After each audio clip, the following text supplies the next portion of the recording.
মৃত্যু পথযাত্রী এক লোক তার সন্তানদের ডেকে বললেন, আমি যখন মৃত্যুবরণ করব তখন আমার লাশটাকে তোমরা দাফন করবে না, বরং লাশটাকে আগুনে পুড়িয়ে ফেলবে এবং ছাইকে দুই ভাগে ভাগ করবে।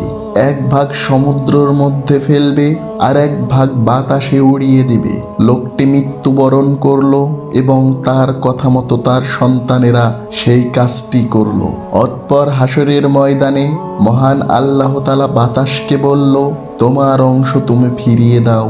পানিকে বলল, তোমার অংশ তুমি ফিরিয়ে দাও। তারপর লোকটিকে আবারও উত্থাপন করা হলো। তখন মহান আল্লাহ তাআলা লোকটিকে জিজ্ঞাসা করলো, তুমি এই কাজ কেন করেছো? দাফনের বদলে তোমার লাশটাকে পুড়িয়ে ফেলতে কেন বলেছো? তখন লোকটি বলল, হে আমার প্রতিপালক, দুনিয়াতে আমি এমন কোনো অন্যায় নেই, এমন কোনো খারাপ কাজ নেই, এমন কোনো অবিচার নেই যা আমি করিনি। আমি এতটাই পাপ করেছি যে পাপের বিচার করতে গেলে আমি নিশ্চিত জাহান্নামে চলে যাব।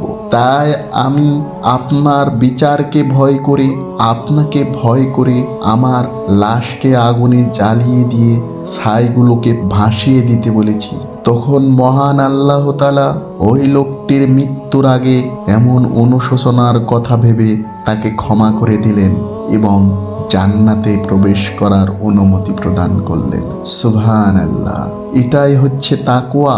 যদি অন্তর থেকে মহান আল্লাহ তাআলাকে আমরা ভয় করি, আল্লাহ তাআলার বিধানকে বিশ্বাস করি এবং মেনে চলি, তাহলে মহান আল্লাহ তাআলা আমাদেরকে নিশ্চয় জান্নাত প্রদান করবেন।